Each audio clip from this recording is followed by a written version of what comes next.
Brad Wood, what's good? Everything apart from being stuck inside, I guess, at the minute. Yeah, it's a bit of a pain in it for everyone at the moment.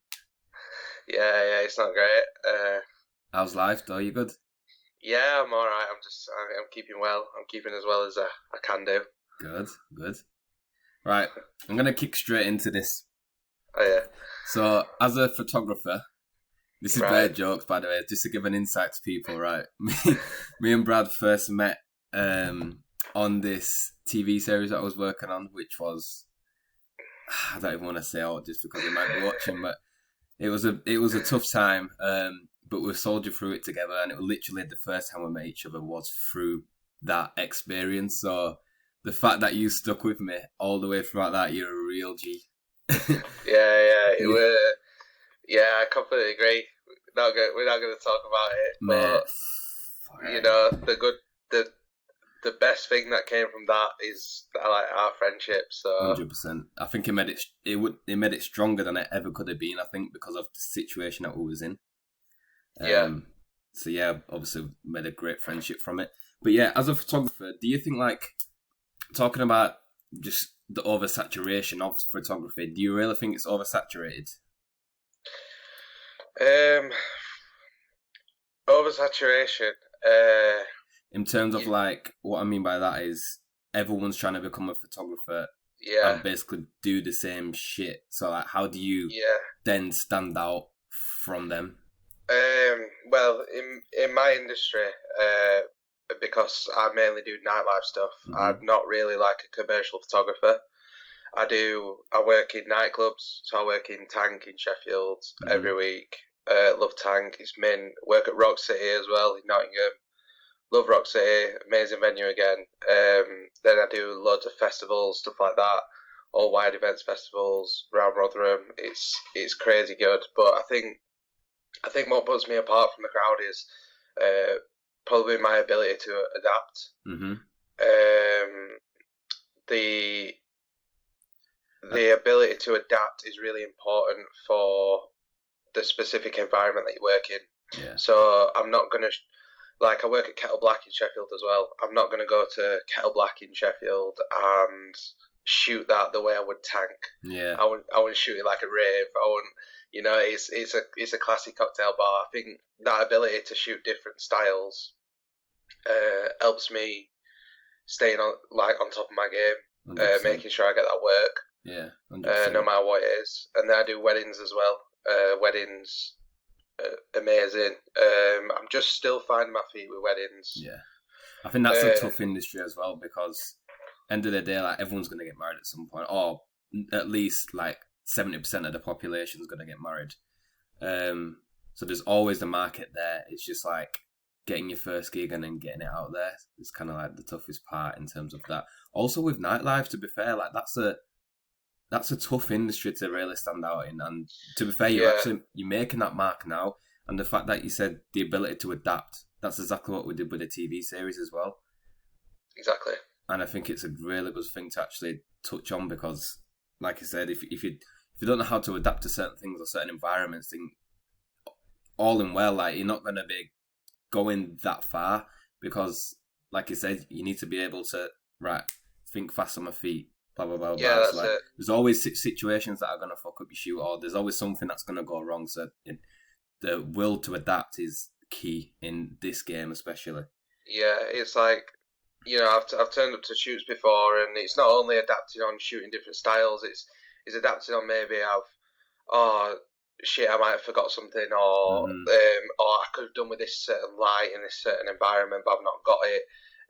And then working around that and doing just what you need to do to make sure, you know, you smash it. But like you said, it's hard to get that first job. It's proper hard, but once you got that first job, you give it everything, you make your mark. You're only as good as your last job. That's it. 100%.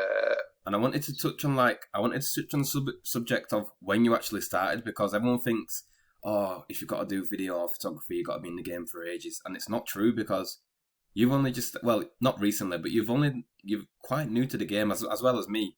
But you're like more fresher than I am. So how long have you been doing it for? Just to let people know. So I started probably around New Year's Eve, like started properly New Year's Eve of 2018, so going into 2019, so just over a year. That's nuts as well. The amount of stuff you've achieved in that time as a photographer. Yeah, it's crazy. Like the distances I've gone and the stuff I've been able to do. You know, Tank has been one of my dream venues since I went there. I love the place, and now I get to work there every week in just like a year of smashing it and absolutely hammering it. Because I were a tattoo apprentice. You know, I were apprenticing in a tattoo studio. And then it weren't for me. It weren't something that was for me, and I wanted to pursue photography full time. Do you think purely because tattoos in the art industry, do you honestly think you got kind of that creative vision in terms of becoming a photographer through tattooing? Because it's kind of it's not the same thing, but it's all related, if that makes sense. Like, yeah, well, the thing is, for me, photography has always kind of been like a little bit of a side gig. So I didn't first pick up a camera December 2018. I first picked up a camera maybe like 2016 just to mess about. I had and then I bought a little crop sensor. I was like doing the thing that people usually do where they go out and shoot car meets, stuff like that.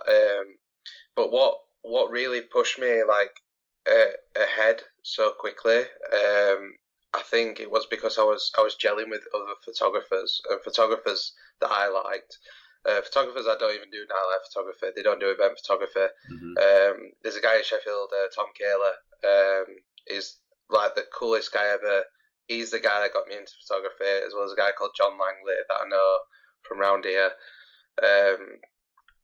But yeah, it's just, I think that's what gave me the boost, to be honest, to get to where I am, because it has always been a side gig, and I think photography helped me pursue other arts stuff. I've always been quite a creative person, but yeah, I was doing photography, and that's how I ended up getting an apprenticeship in a tattoo studio, because I did some photography for a tattoo studio, and they was like, we need an extra apprentice, you know, can you draw? And I was like, a little. And then they were like, "Yeah, we can teach you," and they taught me. It goes back to like how to draw. Like I went from like not being able to draw to being like relatively decent at drawing.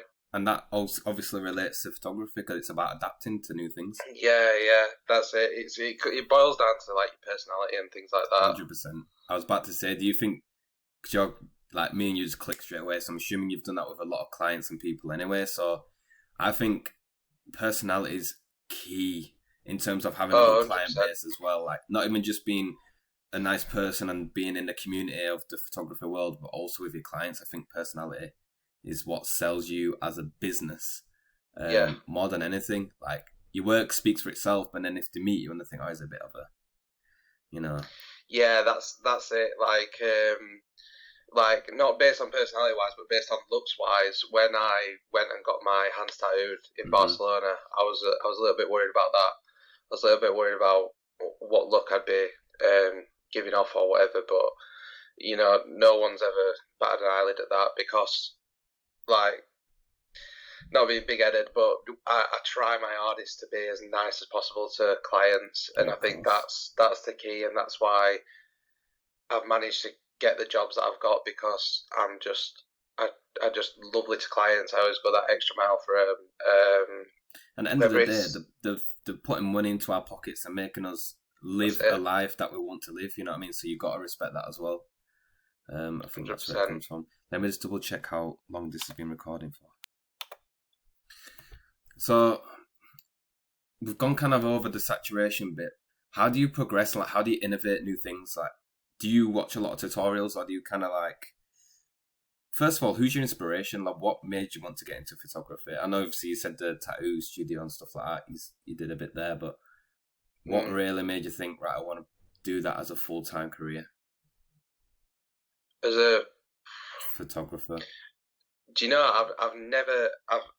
The thing is, I've never thought I want to do photography full time as a career. I've always wanted to do other stuff, but photography, like, was kind of like my plan B, and it was just something that after I picked up this little knack of composition and stuff like that, it was something that I was just good at, and it was just like I weren't like amazing, like the best. I was just good at it, so I could always keep that in the back lines.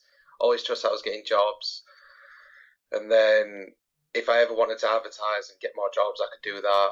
But it wasn't always something where I was like I want to be a full time photographer because I'd never want to be a full time anything because I'm a person that likes to have my fingers in all the pies. Yeah, I love that. I like a bit of this, bit of that. That's why I've got a 5D Mark III. I've got a Canon 5D Mark III that I shoot at the clubs with, and then I've got a Sony A7 III, so I could go do video. Yeah, it's honestly the best camera, like price, affordability, everything. It's crazy good. I love that camera. Yeah, it's amazing, and I use it for everything. I shoot weddings with it. I do absolutely everything, and yeah, I swear by that camera. It's so good.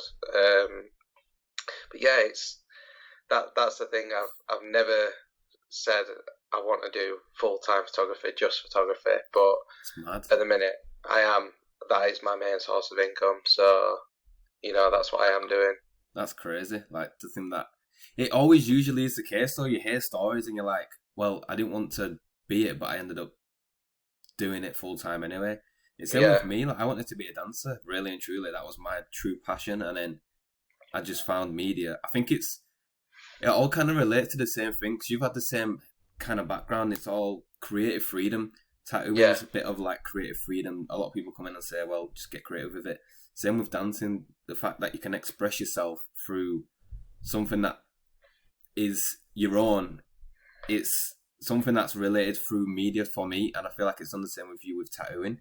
And I think that's why film and photography is such a big thing because people can express themselves through vision or imagery, and it's a unique thing to do. And obviously, that's where you get these mad, crazy photographers that end up doing very well because they're putting their kind of life stories through the lens rather than anything else. You know what I mean? If that makes sense. Yeah, that's it. Like the tattooing thing. I think it was just more of like a. It was more of like a something to do because I was DJing at the time as well. Mm-hmm. So like I did circuit DJing for a year. I DJ'd every Thursday, Friday, Saturday nights. Brad, you are a workaholic. You know that. Yeah, literally. Honestly, like I DJ'd Thursday, Friday, Saturday nights, and I did that for a straight year. And I had nothing to do Monday to Friday because that's all I was doing. And I just. Like, when this opportunity for tattooing come up, I was just like, oh, it's just something to do. And they said they're going to teach me how to draw. And he literally said, if you don't like it, it's whatever. I'm not, like, tying you to stay with me or whatever. Yeah. It's just come and try it, see if you like it. I enjoyed it for a little bit, but it just weren't what I wanted to do. Music was always, like, the number one thing for me. I played guitar since I was a kid. You also produce? Yeah, produce as well. Played guitar since I was a kid, and then went on to play drums when I went to secondary school. So I was like year 8, year 9 when I started playing drums. Drums is like my strongest instrument, I think. Mm-hmm. And then like when I was like 13, I ended up playing piano at my sister's wedding, and I'd only been playing piano for like 3 weeks. That's mad. That's sick. Yeah, I spent like 3 weeks practicing, and then my sister was just like, I like that song, like, I want you to play this song at our wedding. And I played it as like guests were going in to sit down for a meal and stuff. Yeah, it was cool. I've done a lot. I did a lot with the music. I worked with, I don't know if I told you before, but I worked with Bring Me the Horizon. Nice. I don't know who they are, but they must be big. You don't know who they are? They're huge, like 12 million fans. They're from like my area. Like the guitarist's house is like 2-minute walk that way. Oh my gosh. So yeah, that's my claim to fame. You know that I was on Bring Me the Horizon album, did vocals for him. It was only backing vocals, but still every track on the album, and my name's on it. Sold like a couple million copies worldwide. It's crazy. Just a couple mil, that's all. Just a couple mil, but like, yeah, that's my current claim to fame. But That's you know, I've got like things in the pipeline at the minute with the producing. Might be, well, they said consider it signed, so that's as much as I can say. But an LA based record label for tech house, quite big in the States. That's next level, honestly. It'd be great. It'd be good. Brad Wood from Rotherham, LA, mate. You know how sick that is. It'd be crazy. It'd be mental. It'd be mad. Like, touching on the music subject as well, because I don't want this podcast to just be strictly media. I want it to be all the creative aspects of what we do. How long have you been into music? I know you said you've been in it from young, but like, when was it that you really started to, especially producing, when did you really start looking into producing and start getting into the records kind of route and get stuff signed? Well, the thing is, I had like the big early phase with wanting to be in a band and bands, and I always liked Skrillex, but I never knew how he made the sounds that he did, and no one ever like kind of sat me down and was just like, this is DAW, this is technology. It was like instruments only.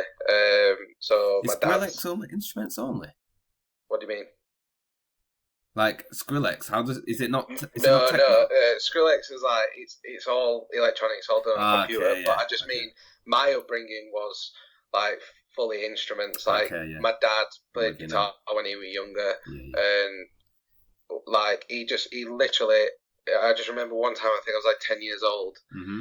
He just he found his old guitar in the cellar. He pulled it out. I was mucking about on it, and he just literally walks in the room like 20 minutes later and he's like, right, your first guitar lesson's booked for next week. I was like, what? I didn't even ask for it. He was like, no, you go in. And I'm glad he did. Like, so it's I'm really like glad he did. Music's always been in your family by the sounds of things. Yeah. No, my family's not really been much of players. Like, my dad played guitar. I don't know how good he was. But yeah, I'm the one that's kind of took the music a bit further and gone a bit further.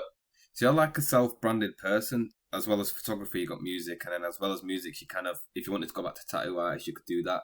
So, in terms of the future, how do you see yourself? Like, how do you want to kind of formate your future? Because really and truly, they can all kind of, well, especially the photography and music, they can all kind of fit in to one big thing. Is that what you're trying to plan to do, or is that something? Yeah, kind of. I mean, I've always been a person that gets bored easily, like, and it's took me a long time to admit that, but I always have, and it's a personality trait. Yeah. So being able to do quite a few things to a good level is really good, and it's really good. Like for my well-being and my feeling as well, because I do have that personality trait of getting bored easily, and I can just, one day I might be doing photo, one day I might be doing video. A few weeks ago, got DJ gigs. Like there was a couple of weeks before all the coronavirus stuff, but yeah, and then a lot of things like pop up. Like I played percussion in Tank because I was like good on the drums and stuff, so. I went and played percussion in Tank on a Monday. That was amazing. And like best performing thing I've ever done in my life. It's crazy. It was so good. See, that's the buzz you want to like. I'm guessing that's what you're trying to live for then, the buzz, because I think everyone does really and truly.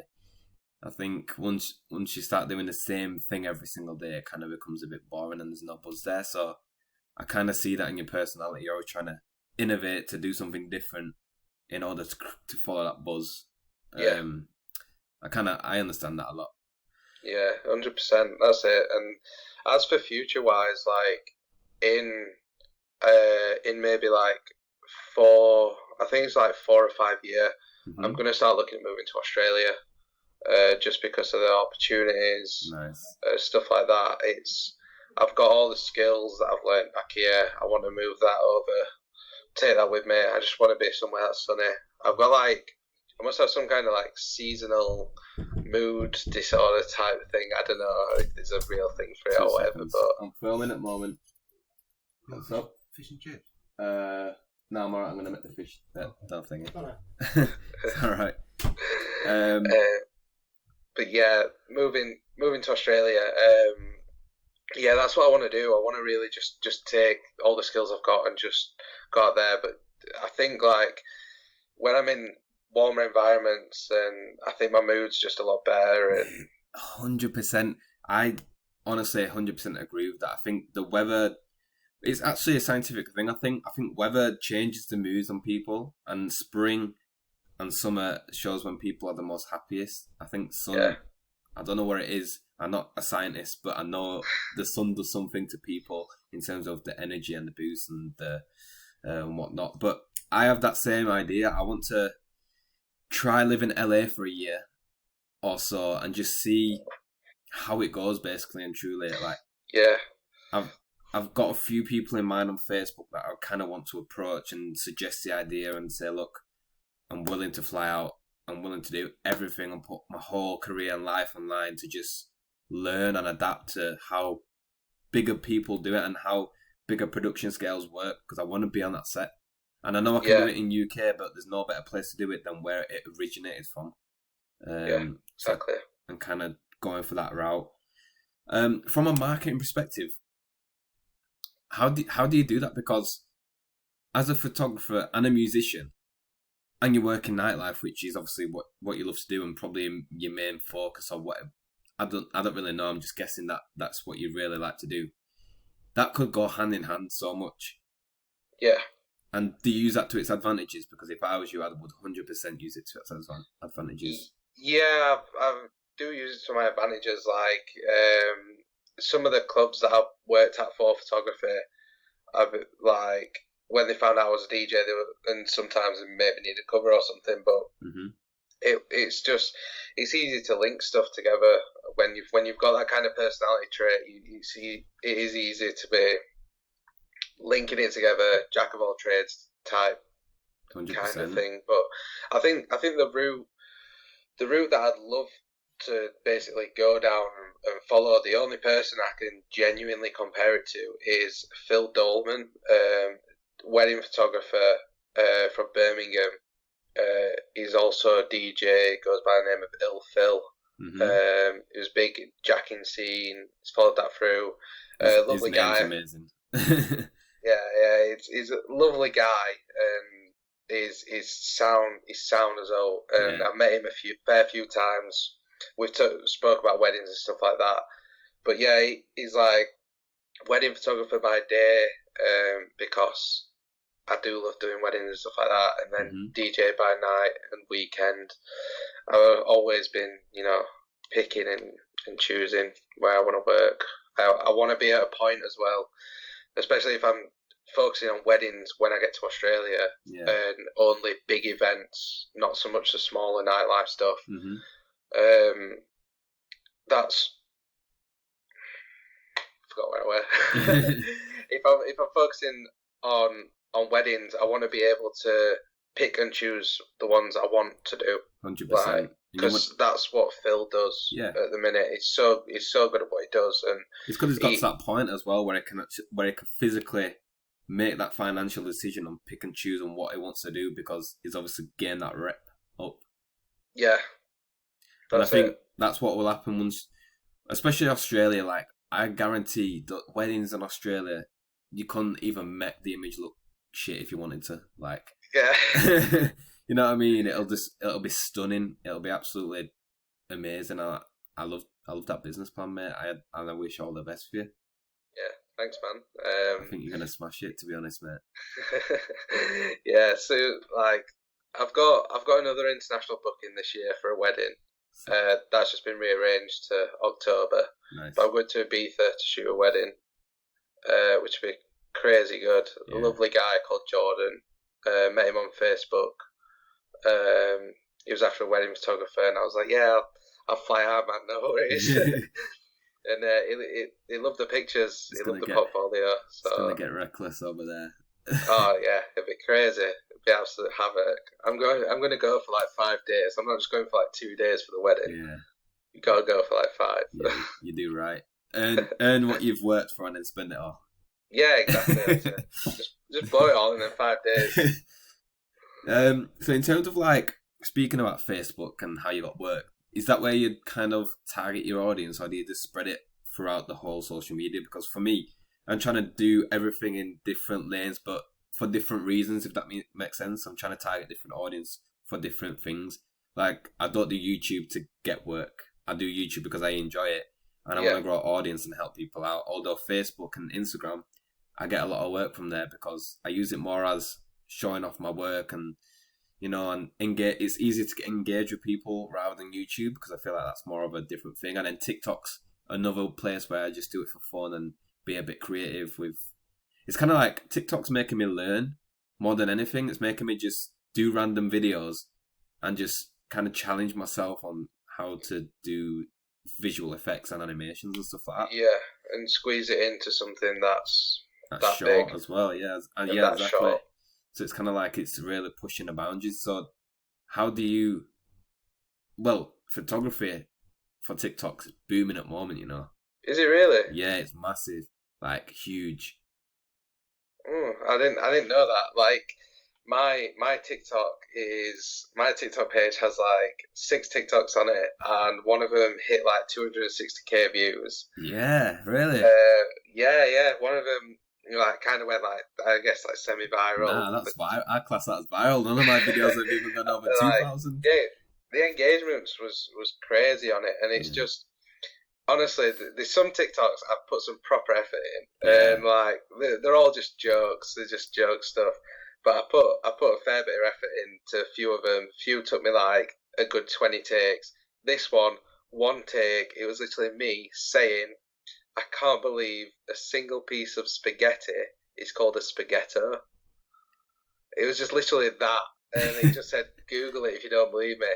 And it just. Overnight, he had like 30k views, and then the next day, he's just been doing like 10k views every day, and it's finally slowed down once it hit like 250,000.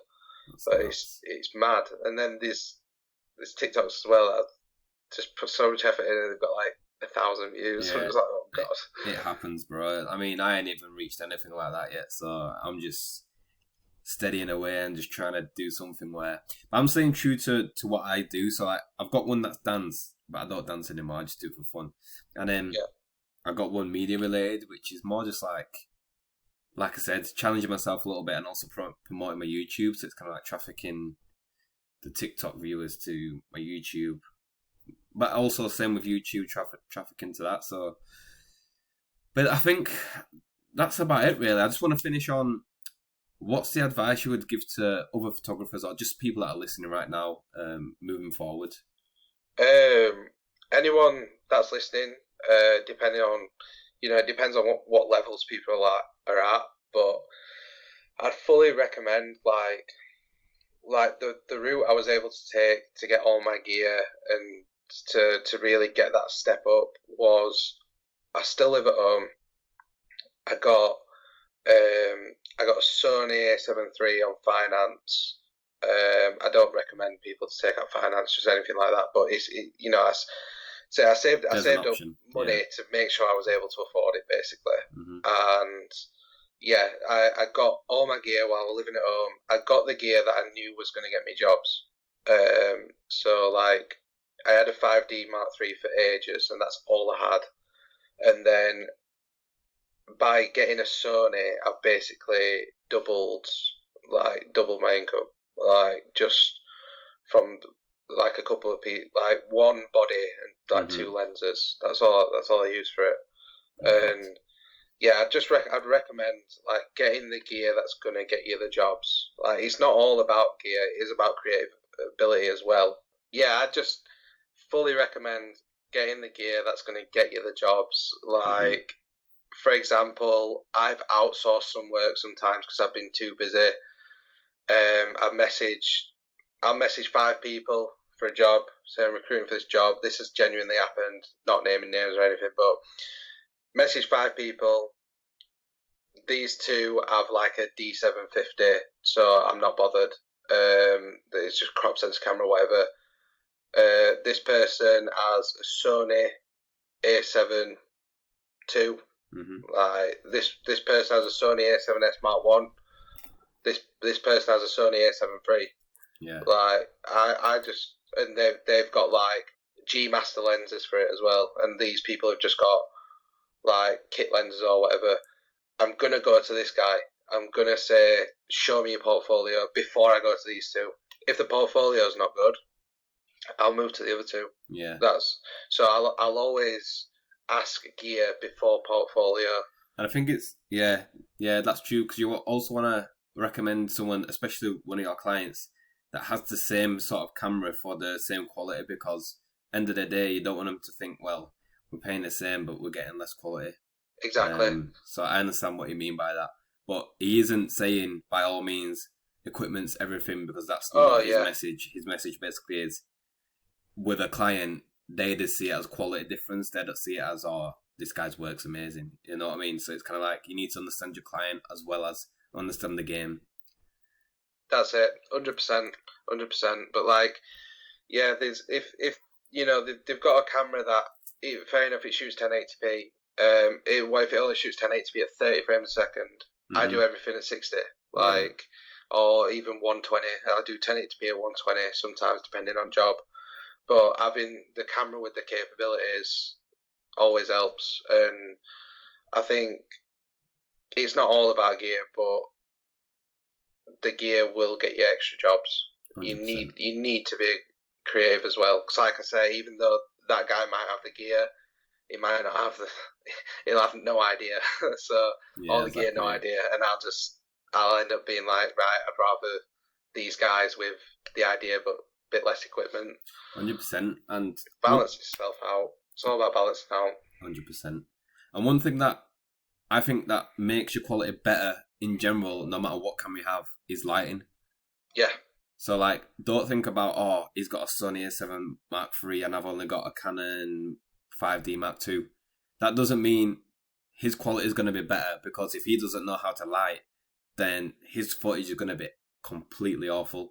And like with the guy with the Canon 5D Mark II, if he knows how to light a setting really well, photography or video, then ultimately his footage is going to look 10 times better and 10 times more cinematic and professional, just because of the lighting situation. So if anything, don't think about investing in camera, think about investing in light, and obviously show people that as well. Like, if they ask for equipment, don't just say the camera, say everything you've got, because everything. Yeah. That's a big thing. If someone says what equipment you've got, you bash out a full list. Don't get how big it is. If you think this piece of equipment, no matter how big, how small, is relevant to the job, get it on that list. 100%. Like, because that's what people are going to be looking for.